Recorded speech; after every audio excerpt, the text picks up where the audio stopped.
Okay तो hello and welcome guys यार, कैसे हो आप सब यार। उम्मीद है कि सब बढ़िया होगा and welcome back to the yet another video. And जैसे कि तुमने टाइटल और थंबनेल से देख ही लिया होगा, आज मैं बात करने वाला हूँ how I got AR1 in CUT-PG philosophy. So basically ये जो वीडियो होने वाली है, it's about my journey, how I got that rank, not rank, how I crack that paper, ऐसा करके। और प्लस एक काइंड ऑफ गाइड टाइप की भी वीडियो है कि अगर तुम प्रिपेयर करना चाहते हो नेक्स्ट ईयर के लिए, फिर किसी भी ईयर के लिए, तो तुम कैसे कर सकते हो। तो बट मेन जो पर्पस है वीडियो का, मतलब मेन जो फोकस होने वाला है, मैं अपना एक्सपीरियंस शेयर करूंगा। सो मोटा मोटी जो तुमको वो हेल्प कर देगा, बट इट्स नॉट गारंटेड कि तुमको सब कुछ वैसे ही करना पड़ेगा। It's not necessary and I think तुम्हारे पास इतना दिमाग है कि तुम इतना दिमाग लगा सकते हो कि this are just like broad strokes की क्या करना चाहिए क्या नहीं करना चाहिए करके। And I will talk about a lot of things in this video.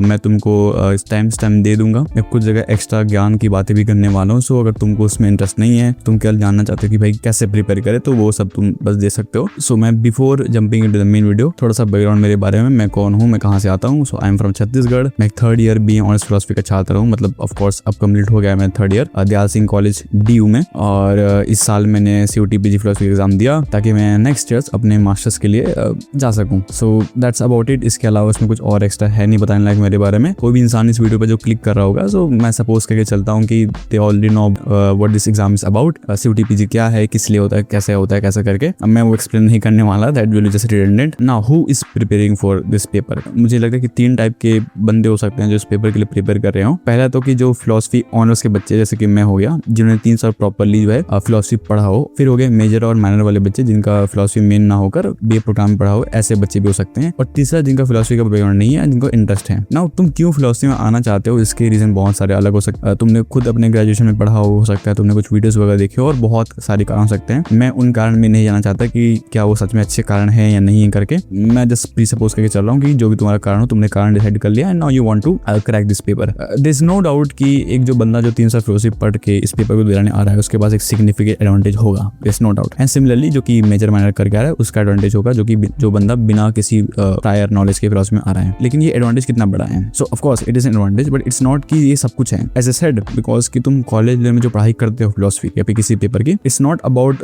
वो ऑब्जेक्टिव पेपर की तरह में तुम नहीं पढ़ रहे होते हो, है ना। कि तुम एक टेक्स्ट को पढ़ रहे होते हो, उस एनालाइज कर रहे होते हो एंड उसमें डेप्थ में जा रहे होते हो, ठीक है। तो 3 साल की पढ़ाई से हो सकता है कि तुम फैमिलियर हो जाओ चीजों से। That is very important thing in this paper, familiarisation. What I meant by this कि तुम्हारे दिमाग में क्लियर फ्रेमवर्क होना चाहिए चीजों के लिए। एंड 3 साल अगर तुम फिलोसफी पढ़ते हो, देन वो एक ऑटोमेटिकली तुम्हारे दिमाग में चित्र बन जाता है ना। मेरी बात तो और अलग है, बिकॉज मैं 3 साल पहले से फिलोसफी पढ़ते आया हूँ। एंड इवन दो जो 3 साल मैंने फिलोसफी पढ़ी है, उसके दौरान मैंने सिलेबस के बाहर मैंने बहुत कुछ पढ़ा हुआ है ना। किसी भी पेपर को, किसी भी कॉम्पिटिटिव पेपर को क्रैक करने का, फिर उसे सॉल्व करने का, पास करने का जो तरीका होता है कि first you have to analyse the paper, और first you have to analyse nature क्या है पेपर का, कि पेपर में क्वेश्चन किस टाइप से आते हैं करके। सो हम अगर ध्यान से देखते हैं तो हमको पता चलता है कि CUT-PG में जो क्वेश्चंस पूछे जाते हैं वो बहुत ही शैलो होते हैं। शैलो कहने का मतलब है कि ब्रेथ बहुत ज्यादा है, मतलब कि टाइप्स ऑफ क्वेश्चन बहुत ज्यादा पूछे जाते हैं, बट उनमें डेप्थ नहीं होती है। अब इसके 2 कारण हो सकते हैं। पहला तो ये कि पूछने वाले ही थोड़े से डम है, but I don't think so ऐसा कुछ है, शायद वो भी हो सकता है। बट मुझे लगता है कि ऑब्जेक्टिव पेपर में आप क्या ही पूछ लोगे, like you can't ask like you no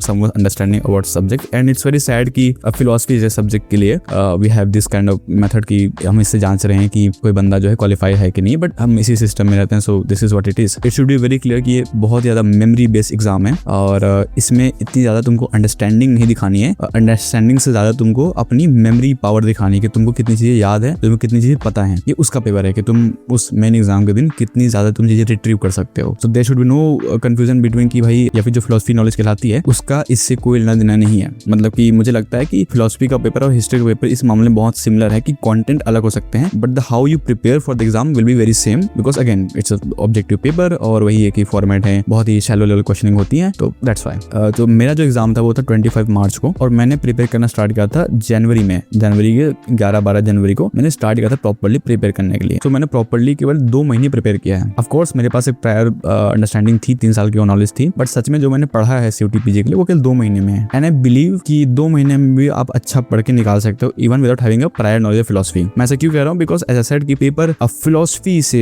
come related है, फिलोसफी के बारे में ट्रिवियल क्वेश्चन है, फिर बोल सकते हो कि सुपरफिशियल क्वेश्चन है ना, मेमोरी बेस्ड क्वेश्चन करके। और अगर आप एक्सपर्ट हो, मतलब कि रैंडम फैक्ट्स याद करने में, और आप जो है हार्ड वर्क पुटिंग कर सकते हो, then of course you can very well easily like अच्छे मार्क्स आप ला सकते हो 2 महीने के अंदर में। अगर तुम एक नॉन फिलोसफी के बंदे थे ना, एडवाइस की 1 साल तो तुम अच्छे से मतलब करो, मतलब पढ़ो उसमें, बिकॉज वो तुमको ना सिर्फ उस पेपर के लिए प्रिपेयर कराएगा, मुझे लगता है कि वो तुमको बहुत ज़्यादा हो सकता है कि तुमको ये भी क्लैरिटी दे दे कि तुमको फिलोसफी में पढ़ना है कि नहीं पढ़ना करके। And that's very important thing. Now मैं सिलेबस वाइज जाने का ट्राई करूंगा। सबसे पहले सिलेबस में ही मतलब एक है जो डिवाइड, मतलब कि अगर तुम पेपर खोलोगे, मतलब जो CUT-PG का जो ऑफिशियल सिलेबस है उसमें ऐसे बता तो नहीं रखा है उन लोगों ने कि इंडियन और वेस्टर्न तुमको अलग अलग पढ़ना है करके, मतलब कि मेटाफिजिक्स में इंडियन का भी पार्ट तुमको पढ़ना है और वेस्टर्न का पार्ट पढ़ना है, बट स्टिल इंडियन और वेस्टर्न की पढ़ाई अलग अलग होती है। जो बुक्स मैं बता देता हूँ कि इंडियन और वेस्टर्न के लिए मैंने पर्सनली CD शर्मा और दत्तान चैटर्जी पढ़ा था। अगेन मैं बोल रहा हूँ कि मैं 3 साल से पढ़ते हुए आ रहा हूँ, ठीक है, तो मैंने एग्जाम के टाइम स्पेसिफिकली कोई खोल के नहीं पढ़ा, मैं बस पढ़ते आ रहा था, तो I had pretty good understanding. कहने का मतलब है कि मैंने जितनी भी इंडियन फिलोसफी का कुछ भी मैं जो इन्फॉर्मेशन निकाली हो या पढ़ी हो, खोल के पढ़ी हो, मैंने इन्हीं 2 बुक से ही पढ़ी है, ये बोल रहा हूँ मैं। आई डोंट थिंक सो तुमको इसके अलावा और कोई बुक की जरूरत होगी। मोस्ट प्रोबेबली ये बुक तुम्हारे टीचर्स भी तुमको एडवाइस कर रहे होंगे अगर तुम मेजर माइनर या फिर तुम ऑनर्स के स्टूडेंट हो, और अगर तुम एक नॉन फिलोसफी बैकग्राउंड के बच्चे हो, then these 2 books are enough. कई लोग एडवाइस करते हैं कि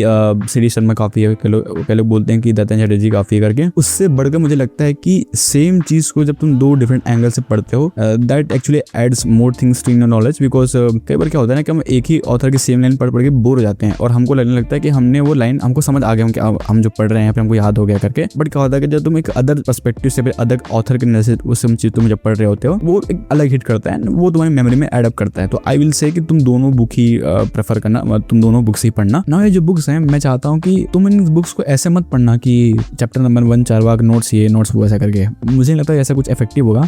आई विल से कि तुम ये बुक्स एक बार करके तुम पढ़ो ऊपर से। अगर तुमने ये बुक्स कभी नहीं पढ़ी हैं, देन आई विल एडवाइस कि तुम बस एक बार ग्लैंस करो, समझ रहे हो, कि तुम बस शुरू से लेके अंत तक पढ़ो। दत्तान चैटर्जी एक बार पढ़ो एंड CD शर्मा एक बार पढ़ो, बिना दिमाग में ये रखे कि मुझे नोट्स लेने करके, बस नॉर्मली पढ़ो, अपने पेस के हिसाब से पढ़ो। वो तुमको दिमाग में क्लैरिटी देगा कि भाई चीजें काम कैसे करती हैं। क्या होता है कि जब हम नोट्स बनाने के चक्कर में होते हैं ना, तो हम एक्चुअल में कंटेंट मिस कर देते हैं। तो मैं चाहता हूँ कि तुम एक बार पहले बुक्स को पहले पढ़ लो, उसके बाद जब तुम एक बार पढ़ लोगे तो ऑब्वियस सी बात है तुमको बार-बार बुक्स तुमको रेफर करनी पड़ेंगे, जो तुमको क्वेश्चन पूछे जा सकते हैं पेपर में, फिर तुम उन वाले पार्ट्स के नोट्स बना लो, फिर जो तुमको फ्लैश कार्ड बनाना है तो वो बना सकते हो। बट पहली बार में आई विल एडवाइस कि जस्ट तुम बुक पढ़ो। नाउ अबाउट वेस्टर्न फिलोसफी, मैंने पर्सनली वेस्टर्न फिलोसफी की कोई बुक फॉलो नहीं की। वेस्टर्न फिलोसफी की कोई एक बुक है ही नहीं एज सच, ठीक है। जो वो बुक रेकमेंड होती है ना कि YMC की जो बुक लोग बोलते हैं, मैंने आज तक नहीं पढ़ी है। मैंने उसका वो देखा था, एक बार इंडेक्स देखा था, बहुत खराब इंडेक्स है उसका, आई डोंट नो।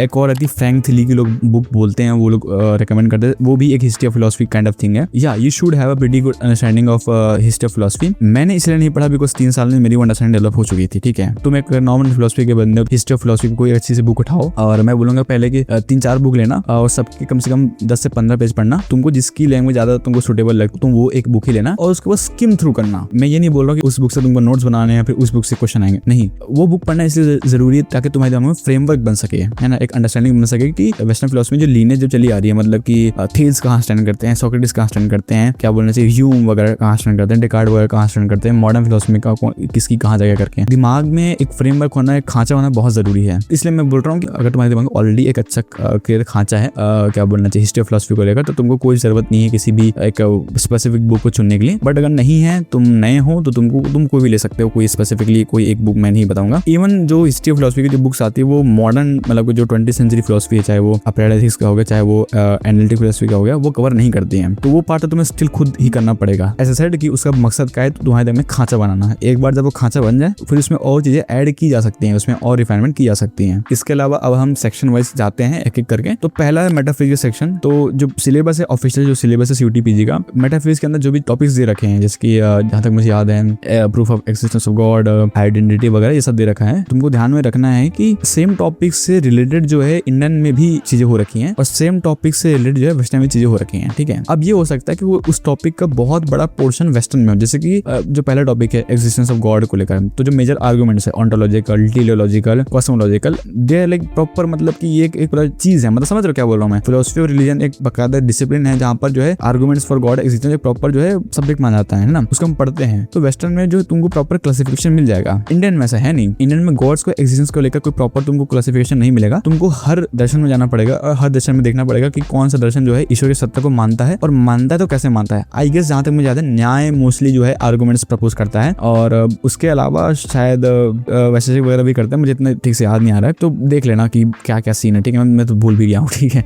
तो जो भी है वही कह रहा हूँ, मतलब कि तुमको नोटिस करना पड़ेगा कि एक टॉपिक जो है इंडियन में भारी है, वेस्टर्न में भारी है और कैसे कैसे तुम उसको कनेक्ट कर सकते हो ना। जैसे कि एक टॉपिक उसमें आता है पर्सनल आइडेंटिटी। ना पर्सनल आइडेंटिटी का जो टॉपिक है वो वेस्टर्न फिलोसफी में बहुत वेल एस्टैब्लिश्ड है, बहुत इसमें काम हो रखा है। जॉन लॉक से लेकर मॉडर्न टाइम में बहुत अच्छे इसमें फिलोसफर हैं, उन्होंने अपनी बुक्स वगैरह भी लिखी, प्रॉपर मतलब काम रखा है। इंडियन फिलोसफी में तुमको अगेन स्पेसिफिकली तुमको सेक्शन नहीं मिलेगा, तुमको खोजना पड़ेगा। खोजना कैसे पड़ेगा? अच्छा, पर्सनल आइडेंटिटी मतलब क्या होता है? सेल्फ होता है। सेल्फ मतलब क्या होता है? इंडियन फिलोसफी में आत्मा होती है। तो आत्मा से रिलेटेड क्वेश्चन मतलब कि वही है कि बुद्धिज्म में पर्सन सेल्फ एग्जिस्ट नहीं करता है ना, तो वहीं पर जो है वेदांत में करता है, तो सब कुछ है। समझ क्या बोलने की कोशिश कर रहा हूँ? तुमको वो टॉपिक रिलेट करना है इंडियन फिलोसफी से। अभी जो वेस्टर्न फिलोसफी जो भी टॉपिक रहेगा किससे कैसे रिलेटेड है, वो तुमको डायरेक्टली कोई सेक्शन बना के नहीं देने वाला। बहुत आसानी से तुम चैट जीपीटी में जाकर तुम प्रूफ ऑफ गॉड एक्सिस्टेंस लिखोगे तो वो तुमको आराम से वेस्टर्न जो फिलोसफीज हैं उनके जो मेजर आर्गुमेंट्स है वो तुमको लिस्ट करके दे देगा। बट इंडियन का तुम बोलोगे थोड़ा सा वो हिल हो जाएगा, दे देगा बट वो अगेन वो अच्छे से नहीं होगा। इंडियन के मामले में तुम्हें थोड़ा सा काम करना पड़ेगा, तुम्हें खुद जाकर जो चीजें जो देखनी पड़ेंगी। ये मोस्टली तुमको पता है मेटाफिजिक्स में करना पड़ेगा, बिकॉज एपिस्टेमोलॉजी का जो सेक्शन है वो मोटा मोटी जो है, जैसे कि इंडियन में एपिस्टेमोलॉजी को लेकर प्रॉपर जैसे कि प्रमाणज है ना, तो प्रमाणज में जो है चार प्रमाणज हैं, उसमें अलग अलग भेद हैं, तो प्रॉपर उनका सेक्शन है, तो उनमें कंटेंट दे रखा है, ठीक है, तो तुम वो उसमें कर सकते हो। और ऑफ कोर्स वेस्टर्न में जेटीबी वगैरह है, तो वो सब जो चीजें हैं वो सब तुमको कवर करना पड़ेगा। सिर्फ और सिर्फ तुमको मेटाफिजिक्स के सेक्शन में तुमको जो टॉपिक उठाकर दोनों में देखना पड़ेगा कि मतलब ये किससे कहाँ कैसे रिलेट हो रहा है करके। एथिक्स का पेपर, एथिक्स में जो majorly normative ethics, applied ethics और मेटा एथिक्स। मेटा एथिक्स में अगेन जो है मोस्टली तुम्हारा काम वेस्टर्न में हो रखा है। नॉर्मेटिव एथिक्स में भी वही क्या बोलते हैं, डियोंटोलॉजी हो गया तुम्हारा,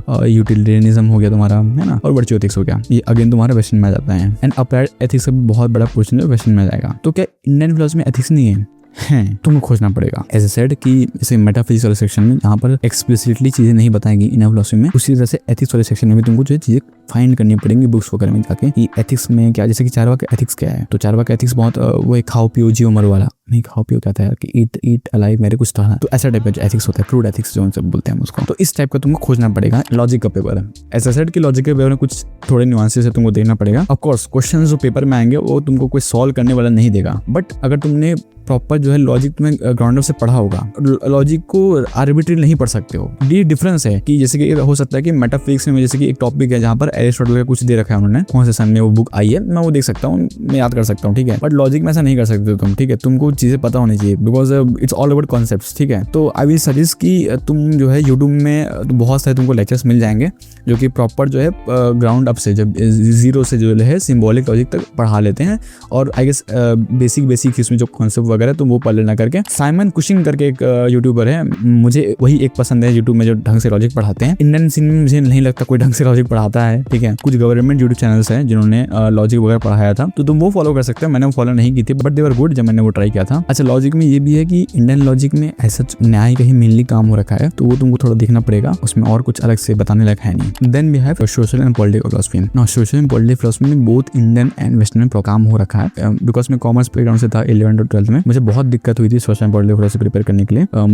मुझे गांधी अम्बेडकर ये सब नहीं पता थे, तो मुझे प्रिपेयर करना पड़ा। वेस्टर्न बहुत ईजी है, जो टॉपिक्स उन्होंने दे रखे हैं उस टॉपिक के अंदर में जो भी तुम्हारे फिलोसफर्स हैं उनको वो सब पढ़ना है, उन्होंने कौन से बुक्स लिखी है, उनकी मेजर कॉन्सेप्ट्स के वगैरह क्या क्या है करके, तो वो सब पढ़ना है तुमको। और इंडियन में ऐसे सेड कि अम्बेडकर गांधी ये सब जो चीजें तुमको पढ़नी पड़ेंगे। जो मोस्ट ऑफ द जो बच्चे फिलोसफी में होते हैं वो आर्ट्स से आ रहे होते हैं, तो उनको एक अच्छी अंडरस्टैंडिंग होती है सबके बारे में। नाउ ये तो हो गया जो मैं तुम्हें सेक्शन वाइज बता रहा था। अब मैं तुमको बताता हूँ कि तुमको पढ़ना क्या एक्चुअल में, कि तुमको फाइंड आउट क्या करना है। जब तुम क्वेश्चंस नोटिस करोगे इस पेपर में, यू विल फाइंड कि इसमें ऐसे क्वेश्चन पूछे जा रहे हैं कि who is the founder of न्याय फिलोसफी, हु रोट रिपब्लिक, अबे who give the theory of ideas, ऐसा करके। तो very very very surface level question है ना, कि भाई किसी फिलोसफर ने कोई बुक लिख दी है, कौन इसका प्रोपाउंडर है, दिस टाइप्स ऑफ क्वेश्चन। ये ऐसे टाइप के क्वेश्चन है जिनके लिए तुमको डीप में पढ़ने की जरूरत नहीं है ना। ये पता सिंपल तुम एक गूगल सर्च करके तुम जान सकते हो, ये वो वाले क्वेश्चन हैं। तो तुमको वही करना है, जैसे कि कोई टॉपिक दे रखा हो एग्जाम्पल के लिए डियोंटोलॉजिकल एथिक्स। ना डियोंटोलॉजिकल एथिक्स के अंदर में जितने भी फिलोसफर हुए हैं, है ना, चाहे वो एंशिएंट में हो, चाहे वो कांट के टाइम से हो गए, चाहे वो जैसे भी टाइप के हो गए, उन फिलोसफर के पहले तो नाम, ठीक है, कौन कौन है, उन्होंने कौन कौन सी बुक्स लिखी हैं इस टॉपिक के अराउंड, और उन बुक्स में क्या क्या कॉन्सेप्ट दिए गए हैं। ये तुम्हारा यही काम है, तुमको करना है। मेटाफिजिक्स हो, चाहे एपिस्टेमोलॉजी हो, चाहे जैसा भी हो, एक टॉपिक उठाना है, उस टॉपिक पर इंडियन में वेस्टर्न में कौन कौन से फिलोसफर ने काम किया है, उन फिलोसफर की बुक कौन कौन सी है, उन बुक्स में मेजर कॉन्सेप्ट कौन कौन से हैं, तुमको वो सब पढ़ना है। तुमको यही चीज फॉलो करनी है अल्टीमेटली, इसके अलावा तुमको और कुछ नहीं करना है। अच्छा, क्या तरीका है कि मुझे कैसे पता चलेगा कि क्या बोलते बोलते हैं कि इस थिंकर ने कौन से बुक लिखी, क्या सिर्फ मैं गूगल करते रहूं? नहीं, ChatGPT AIs are very good at this कि तुम अब बोलो कि मुझे टॉपिक है, इस टॉपिक में कोई भी जो थिंकर्स आज तक हुए हैं उनके जो भी काम है वो तुम मुझे लिस्ट बना के दो, एंड वो अच्छा से करके देते हैं। अगेन वो शायद एक्सप्लेन इतने अच्छे से ना कर पाए वो, बट इस मामले में वो लिस्ट निकालने के मामले में, डाटा मतलब एक्यूमुलेट करने के मामले में AIs आर वेरी गुड। तुम ऐसे यूज कर सकते हो AIs वगैरह को। कुछ हद तक इंडियन फिलोसफी में भी वो काम कर जाते हैं। और सच बताऊं तो यार कि जितने भी टॉपिक्स दे रखे हैं ना जो सिलेबस में, सारे के सारे टॉपिक्स तुम आराम से जो है ChatGPT में डाल के तुम पढ़ सकते हो, कर सकते हो। तुमको कोई अलग से और कुछ करने की जरूरत नहीं पड़ेगी। एक बहुत बड़ा इंपॉर्टेंट फैक्टर ये कि तुमको याद कैसे हुई चीजें। मैं जिस तरह का इंसान हूँ, मैं रैंडम फैक्ट्स याद नहीं कर पाता। मैं बहुत स्ट्रगल करता हूँ कि तुम मुझे रैंडमली किसी इंसान का नाम बताओ और उसने कोई बुक लिखी हो बताओ और तुम मुझसे बताओ उसका, तुम मुझे कल पूछो, मैं भूल जाता हूँ। ठीक है, तो अगर तुम ऐसे इंसान हो जो कि बहुत आसानी से रैंडम चीजें याद कर लेता है, फैक्ट्स वगैरह, और वो क्रैम्प अप कर लेता है, तुमको उसका वाई, तुमको उसका हाउ नहीं जानना होता है, देन तो तुमको कोई दिक्कत नहीं, तुम मस्त वही करो। तो तुम वही करो, कोई टॉपिक उठाओ, उस टॉपिक पर जो भी फिलोसफर है उनके बुक्स हो गए, उन्होंने जो काम किया वो तुम रैंडमली बस याद करते जाओ, नोट्स बना के तुमको वही करना है ना। जो अदर टाइप की जो बंदे हो गए, जो मेरे तरह के इंसान है, जिनको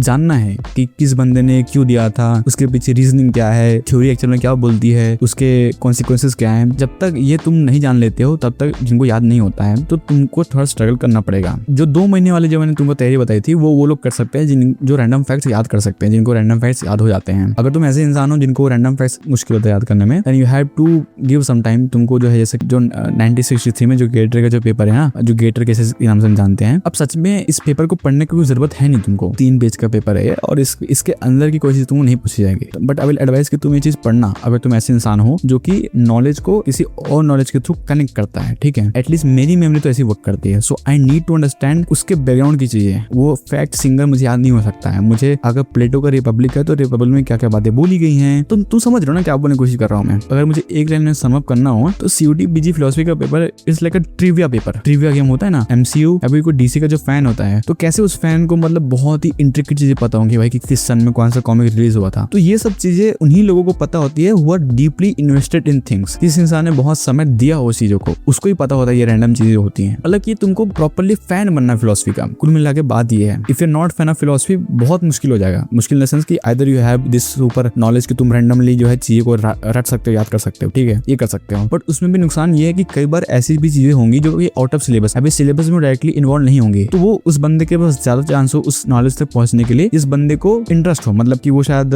A से B में गया, B से C में, C से D में, फिर वहां से अलग अलग करते ब्रांचेस करते गया। अगर तुम एक बंदे को लिस्ट दे दोगे है ना, तो वो शायद लिस्ट की चीज बस याद कर लेगा और वो अच्छे से याद कर लेगा। जो क्यूरियोसिटी बेस्ड बंदा होगा वो लिस्ट के बाहर भी चीज याद कर लेगा। ठीक है, तो इट डिपेंड्स ऑन यू, तुम किस तरह के बंदे हो। और ऐसा नहीं है कि तुम लिस्ट में जितनी चीजें तुम याद कर रहे हो उतना नॉट इनफ होगा, वो बिल्कुल इनफ होगा। तुम आराम से निकाल सकते हो पेपर, उसमें कोई दिक्कत नहीं है। But I am just saying कि 2 टाइप के बंदे होते हैं प्रिपेयर करने वाले। तुम किस में फॉल करते हो तुम जानोगे। ठीक है, एक तरीके से देखा भी जाए तो it's kind of also testing कि तुमने कितना समय बिताया है फिलोसफी के साथ। नॉट नेसेसरली कि तुमको फिलोसफी कितनी आती है, और तुमने कितना टाइम स्पेंड किया है, कि तुमने कौन कौन सी किताबें पढ़ी, तुमने कौन कौन सी वीडियोस देखी, तुमने कौन कौन से फिलोसफर के नाम जानते हो। So it's kind of that कि जितना तुम उस सब्जेक्ट के बारे में इन्वेस्टेड होगे, तुमको उतने ज्यादा थिंकर्स, तुमको उतने ज्यादा बुक्स, तुमको उतने ज्यादा जो है कॉन्सेप्ट के बारे में पता चल जाता है ऑटोमेटिकली। तुम उसमें कोई मेहनत नहीं करते हो, तुम पढ़ने के लिए पढ़ रहे हो करके। सो ये प्रीटी मच तुमको देखना पड़ेगा तुम किस में फॉल करते हो, तुम्हारी स्ट्रेंथ क्या है, तुम्हारी वीकनेस क्या करके। और मैंने तो ऐसे किया, मैंने बिकॉज मोस्ट 80 to 90% जो चीजें थी मोर और लेस मुझे पता थी, जो सिलेबस में थी। जिन चीजों पर मुझे मेहनत करनी पड़ी वो कुछ थी, और हाँ ऐसी भी कुछ चीजें थी जहां पर मुझे प्योरली रट्टा मारना पड़ा। मेरे पास इतना इनफ टाइम नहीं था, या फिर मेरा इतना इनफ इंटरेस्ट नहीं था उस चीज के लेकर कि मैं उसको डेप्थ में जाकर पढ़ूं। वो सब चीज भी रट्टा मारना पड़ा, तो वही करना पड़ता है। बट ऐसा सेट कि वो बहुत बड़ा पोर्शन नहीं था, बहुत छोटा पोर्शन था। Now let me talk about tools जो तुम्हारे प्रिपरेशन में बहुत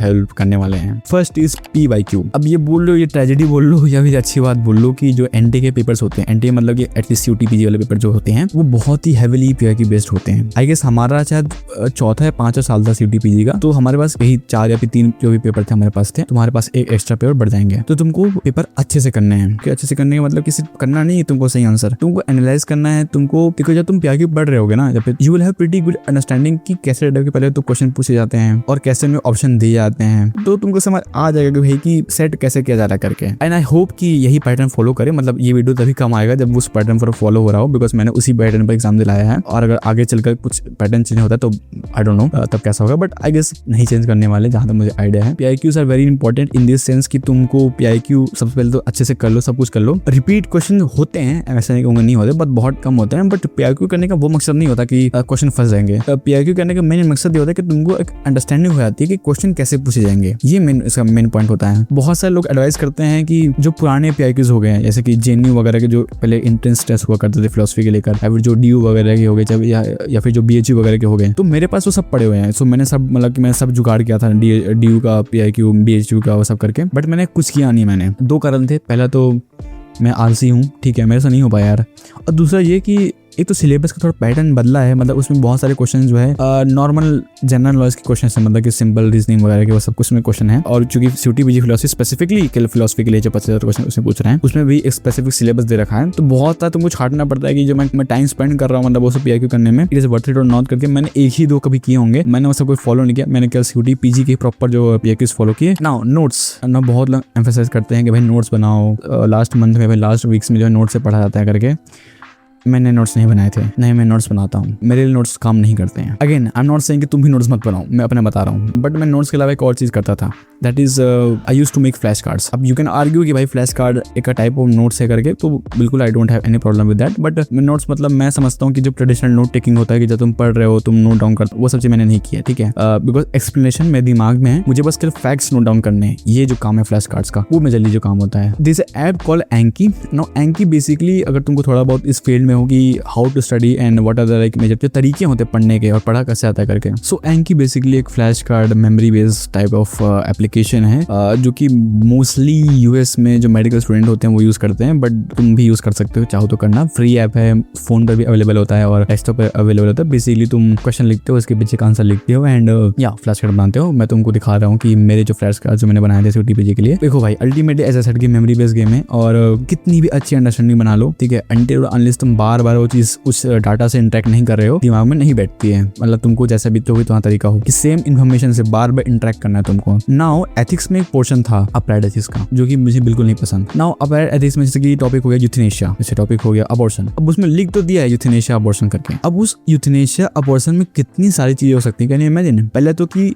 मेजर आर्ग्यूमेंट्स यूथेनेशिया में, प्रो अगेंस्ट में, ठीक है। उसके बाद जो कॉन्सेप्ट उसमें जो काम करते होंगे, उसके बाद जो थिंकर्स जिन्होंने आज तक उस सब्जेक्ट में, जो मेजर थिंकर्स जो कि पॉपुलर हैं, जिन्होंने काम किया होगा, उनकी बुक्स और बुक्स के सामने रिलीज हुई हैं। So there so much data in that one topic, समझ रहे हो। तो वो पॉसिबल है ही नहीं, एटलीस्ट मेरे लिए तो, कि उस 2 महीने के अंदर मैं सब कुछ पढ़ लेता मैं, ठीक है, सब पेपर सब बुक्स नहीं पढ़ पाता मैं, ऑब्वियस सी बात है। तो मुझे वही करना पड़ा कि अबॉर्शन का जो डेक होता है उसके अंदर में जैसे कि 22 से 23 कुछ फ्लैश कार्ड है। तो बेसिकली 22-23 में थिंकर के नाम लिखे हैं, उन थिंकर की जो बुक है मैंने वो लिखा है, ठीक है। मैंने फ्लैश कार्ड बनाने से पहले मैंने सब कुछ पढ़ रखा है थिंकर के बारे में, मेजर एडिट करके, और जब मैं फ्लैश कार्ड रिव्यू कर रहा होता हूँ और मैं भूल जाता हूँ तो मैं वापस से देख लेता हूँ कि भाई ये कौन था, इसने क्या बोला था करके। बट द टेक्निक इज वही है कि तुमको जो है उस नाम के साथ जो दूसरा नाम है, मतलब उस बुक के साथ उस थिंकर का नाम तुमको याद होना चाहिए। I know it's very mechanical, बहुत ज्यादा बोर करता है, बहुत ज्यादा इरिटेटिंग चीज है, बट यार दैट्स हाउ इट इज। मतलब या तो तुम जो है साल भर पहले ये काम शुरू कर दो कि ठीक है, तुम इतना फेमिलियर हो जाओ, तुम इतना बार बार उसको इतना अच्छे से मतलब सब कुछ पढ़ लो कि you don't have to do this kind of shit,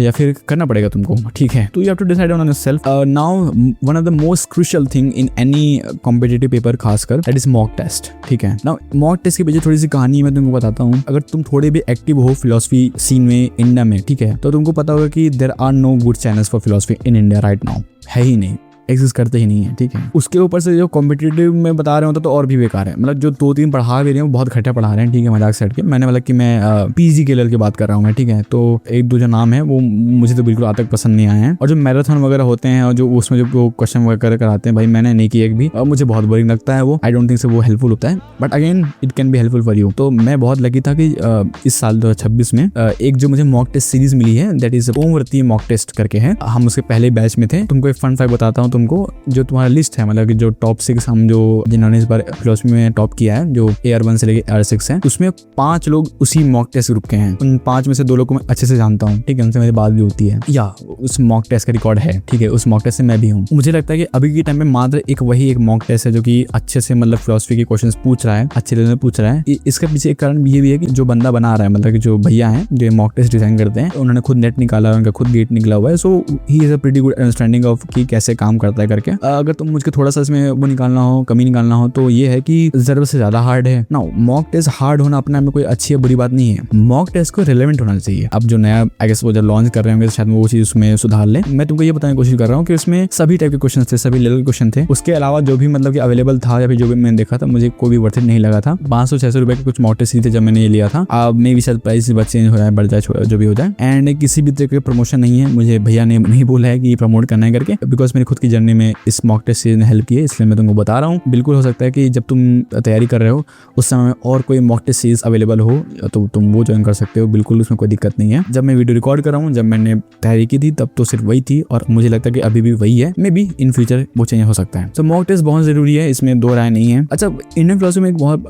portion है जैसे कि वेदस वगैरह का, कि कोई उपनिषद का कोई श्लोक हो गया या फिर ऐसी कुछ चीजें होगी। अब ये सच में देखा जाए तो ये CD शर्मा या फिर दत्तात्रेय चटर्जी में ये दिया नहीं है, यहाँ पर मतलब प्रॉपर्ली बात हो रही हो उपनिषद के बारे में। तो इनके लिए क्या करना चाहिए? तुम ऑफकोर्स कोई बुक उठा के पढ़ सकते हो जो कि प्रॉपर्ली जो है उपनिषद वगैरह एक्सप्लेन करते हो, बट मैंने वो नहीं किया था। मैंने वही किया था कि अगेन ChatGPT में जाओ, लिखो व्हाट आर द मेन उपनिषद्स, लिस्ट देगा तुमको, व्हाट आर द मेन श्लोकास लिख। प्लस जब तुम PIQ देखोगे तो उनमें जैसे टाइप के जो क्वेश्चन पूछे जाते हैं, है ना, कैसे कैसे श्लोक के बारे में पूछा गया क्वेश्चन, ठीक है, तो तुमको एक अच्छी अंडरस्टैंडिंग हो ही जाएगी तुम क्या बोलते हैं कैसे टाइप के क्वेश्चन पूछ सकते हैं करके। प्लस जब तुम मॉक टेस्ट लगाओगे तो ऐसे टाइप के क्वेश्चन तुमको देखने को मिल जाएंगे जो कि पूछे जा सकते हैं। ऑनली रिसोर्सेज में तुमको बता देता हूँ, SEP आई गेस कोई भी ढंग का जो फिलोसफी पढ़ने वाला बनना होगा तुमको बता देगा कि stand for encyclopedia, internet encyclopedia philosophy.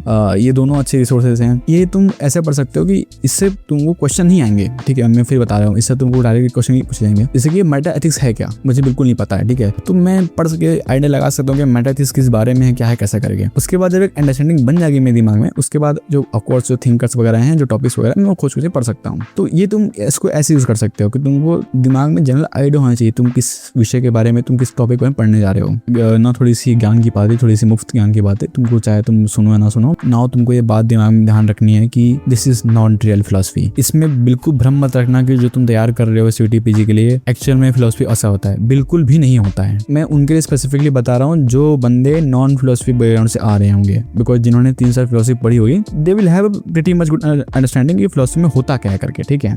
अगर तुम मतलब अच्छे इंस्टीट्यूट से पढ़ के आ रहे हो तो तुमको पता होगा कि फिलोसफी में पढ़ते क्या करते क्या है करके, ठीक है। दिस टाइप के जो एंट्रेंस टेस्ट होते हैं थोड़ा सा लोगों को मिसगाइड करते हैं कि उनको लगता है कि शायद बस यही है करके, ये नाम रटो, इसने कौन से क्या थ्योरी दी है करके और कैसे काम करता है करके, बट ऐसा है नहीं एक्चुअल में। जो फिलोसफिकल नॉलेज होता है उसमें आर्गुमेंटेशन, क्रिटिकल थिंकिंग और बहुत चीजें काम करती है, इसमें बहुत लंबा प्रोसेस होता है, ठीक है। एक्चुअली फिलोसफी बैठ के करनी पड़ती है और ये पेपर उसके बिल्कुल भी they are not good representative of that philosophical knowledge. और इसी के चक्कर में क्या होता है पता है, जो बंदा जिसको फिलोसफी पढ़ने में मजा आता है, मतलब जो जिसको एक्चुअल फिलोसफी पढ़ने में मजा आता है, तो उनके लिए पेपर बहुत टाइप ऑफ मतलब कि हर्डल टाइप के होते हैं कि ऑब्जेक्टिव टाइप की तैयारी करना बहुत मुश्किल होता है, because you have to just सुबह उठना है, रट्टा मारना है, तुमको मॉक टेस्ट लगाने और वही रिपीट करना है तुमको। और मैं अपने तैयारी के दौरान एक पर्सनल टाइम में फेड अप हो गया था इस चीज बार बार ही करते करते कि मैं कुछ और पढ़ ही नहीं रहा था उस टाइम पे, ठीक है। मैं इतना कॉलेज में भी जो पढ़ाई थी, मतलब मैं बस क्लासेस वगैरह जा रहा था, क्लासेस में जो पढ़ाई हो रही थी बस वही कर रहा था मैं। इस चक्कर में क्या होता है कि मैं इतना मतलब कि फ्रस्ट्रेट हो रखा था कि मैं क्या कर रहा हूँ, मतलब मैं यहाँ तक क्वेश्चन करने में आ गया था कि मैं मुझे फिलोसफी एक्चुअली पसंद है भी कि नहीं करके, समझ रहे हो। फिर मैंने वापस से एक्चुअल फिलोसफी के टेक्स्ट मैंने पढ़ना स्टार्ट किया उस दौरान कि भाई मैं दोनों को साथ में लेकर चलूंगा, मैं ऐसा एकदम बाइनरी की तरह नहीं करने वाला कि एकदम लेजर फोकस होकर, बिकॉज वो दिमाग खा जाती है, एटलीस्ट मेरा खा गई थी। या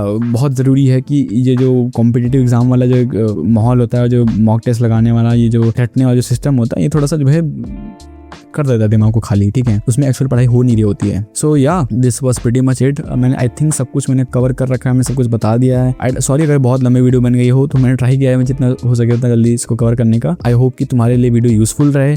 this is how I cracked, ये वर्ड भी बहुत अजीब लगता है, but this is how I got AR1। I can't guarantee you कि तुम AR1 आ ही जाओगे, इट्स जस्ट रैंडम थिंग यार जो हो जाता है, मतलब बहुत लक बेस्ड चीज है। हाँ, तुम अच्छा खासा तुम स्कोर ला लोगे, रिस्पेक्टिव स्कोर तुम ला लोगे। लास्ट में एक डिस्क्लेमर देना चाहता हूँ मैं, please don't subscribe to my channel अगर तुम ये एक्सपेक्ट कर रहे हो कि मैं इन फ्यूचर और ऐसी एकेडमिक वीडियोस डालूंगा।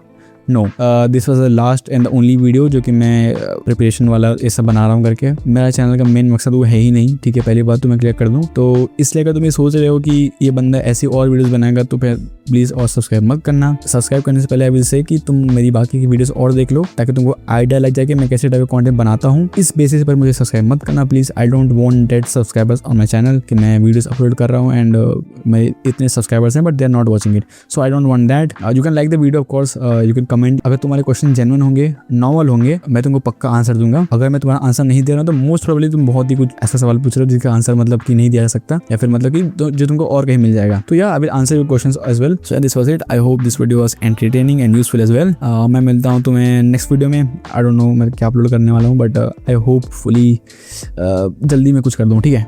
तो या तब तक के लिए गुड बाय बाय।